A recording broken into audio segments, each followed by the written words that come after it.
السلام علیکم and welcome back to new value. کیسے ہیں سب؟ خیریت سے ہیں؟ ٹھیک ٹھاک ہیں؟ مزے میں ہیں؟ ویورز، آج میں آپ سے بات کروں گا پاکستان میں موجودہ جو سیاسی حالات چل رہے ہیں اس بارے میں تھوڑی سی آپ کی منظر کشی کرنا چاہوں گا ان حالات پر. ہم نے دیکھا ہے کہ گزشتہ 2.5 سال سے جو ایک پاکستان میں فسطائیت اور ایک ظلم و جبر کا ماحول پیدا کر دیا گیا ہے، خاص طور پر ایک مخصوص سیاسی جماعت اور اس کے ورکرز کے خلاف جس طرح کریک ڈاؤن کیے جا رہے ہیں، جس طرح ان کو ظلم کا نشانہ بنایا جا رہا ہے. تو میں ہیومن رائٹس کے جو تقاضے ہیں ان کے بارے میں بات کروں گا.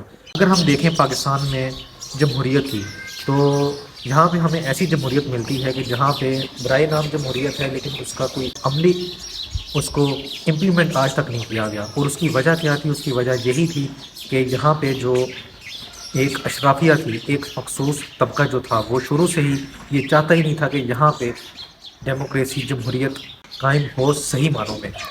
ویسے تو ہم جمہوریت کا نام لیتے ہیں یہاں پہ ہر جلسے میں، ہر الیکشن کمپین میں، ہر ٹاک شو آپ دیکھ رہے ہیں وہاں پہ جمہوریت جمہوریت ڈیموکریسی کا ہو رہا ہوگا. لیکن جب اس کی عملی اقدام کی باری آتی ہے تو پھر ہمیں وہ ساری اخلاقیات بھی بھول جاتی ہیں، ہمیں اپنا آئین بھی بھول جاتا ہے، ہمیں جمہوریت بھی بھول جاتی ہے.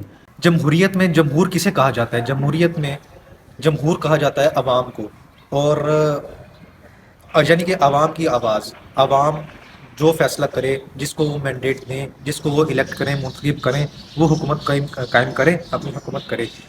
اور یہ ایک پروسیس کے تھرو ہوتا ہے، الیکشن پروسیس کے تھرو یہ نظام چلتا ہے.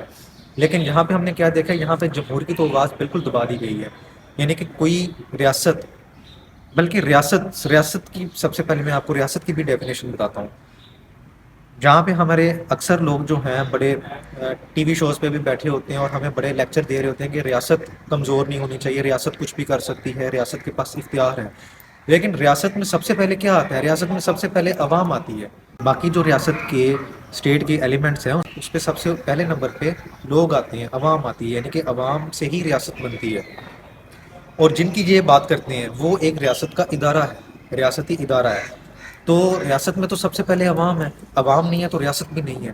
تو کون سی ایسی حکومت ہے کہ جو اپنے ہی لوگوں پہ، اپنی ہی ریاست کے لوگوں پہ اندھا دھند ان کو فائرنگ کرے، ان کو مارے، ان کو قتل کرے؟ اس طرح کے نظام جمہوریت میں تو نہیں ہوتے. یہ تو ہوتے تھے جب وہ بڑے ہی کسی ظالم حکمران کا دور ہوا کرتا تھا، تو کسی کی آواز دبانے کے لیے ان کو اس طرح کے ظلم و جبر کا نشانہ بنایا جاتا تھا.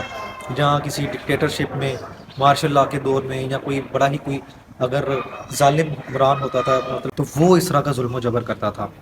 تو یہاں پہ تو ہم نے دیکھا ہے کہ فنڈامنٹل رائٹس جو ہیں وہ بالکل ختم ہو کے رہ گئے ہیں. یہاں پہ آپ کو اپنی سیکیورٹی نہیں ہے. جو عام پاکستانی ہے، پاکستان کا شہری ہے، اس ٹائم وہ اپنے آپ کو بالکل بھی، اپنے آپ کو وہ محفوظ نہیں سمجھتا، وہ اپنے آپ کو سیکیور نہیں سمجھتا. اس میں ہمارے اداروں کا بڑا فیلئر ہے، ان کی ناکامی ہے کہ ہمارے لوگوں کا، اس ملک میں رہنے والے لوگوں کا اپنے اداروں سے اعتماد اٹھ جانا یہ کسی بڑے سانحے سے کم نہیں ہوتا. یہ بھی، اور اس میں ایک غیر یقینی سی صورتحال پیدا ہو جاتی ہے جس کا نقصان اداروں کو تو ہوتا ہی ہے، اور اس ملک کو زیادہ نقصان ہوتا ہے، اس قوم کو نقصان ہوتا ہے. اور اس طرح کے کرائسس جب پیدا ہو جاتے ہیں، اس طرح کا بحران جب کسی بھی ملک میں، کسی بھی قوم میں پیدا ہو جائے، وہ کبھی ترقی نہیں کر سکتا. تو یہ سوچنا چاہیے، ہم سب کو سوچنا چاہیے بحیثیت قوم. ہم لوگ جو ہیں ہم بیٹھ کے طنز تو کر دیتے ہیں، کرٹیسائز تو کر دیتے ہیں، لیکن ہم پہلے خود کو تو ٹھیک کریں. یعنی کہ ہم اپنے پرسنل انٹرسٹ کو لے کے، اپنے ذاتی مفادات کو لے کے جو ایک نظام چل رہا ہوتا ہے، ہم کہتے ہیں ہاں بس ٹھیک ہے، جس طرح چل رہا ہے چلتا رہے، کیونکہ ہمارے مفاد تو سر، ہمارے انٹرسٹ تو سرو ہو رہے ہیں نا، ہمیں اپنا مفاد تو مل رہا ہے. تو اسٹیٹس کو جو ہے، یعنی کہ اس کو ہم چیلنج کرنے کی باتیں تو کرتے ہیں، لیکن جب عمل کرنے کی بات آتی ہے تو پھر ہم تھوڑا پیچھے ہو جاتے ہیں، اسٹیپ بیک کر جاتے ہیں. اور کوئی بھی ادارہ ہے وہ تب تک ہی طاقتور اور مضبوط ہوگا جب تک اس کو لوگوں کی، اپنی عوام کی حمایت حاصل ہوگی. اگر لوگوں میں اس کے خلاف نفرت پیدا ہو جائے تو وہ پھر ایک ایسی صورتحال بن جاتی ہے جس کا نقصان ادارے کو بھی ہوتا ہے، ملک کو بھی ہوتا ہے، لوگوں کو بھی ہوتا ہے.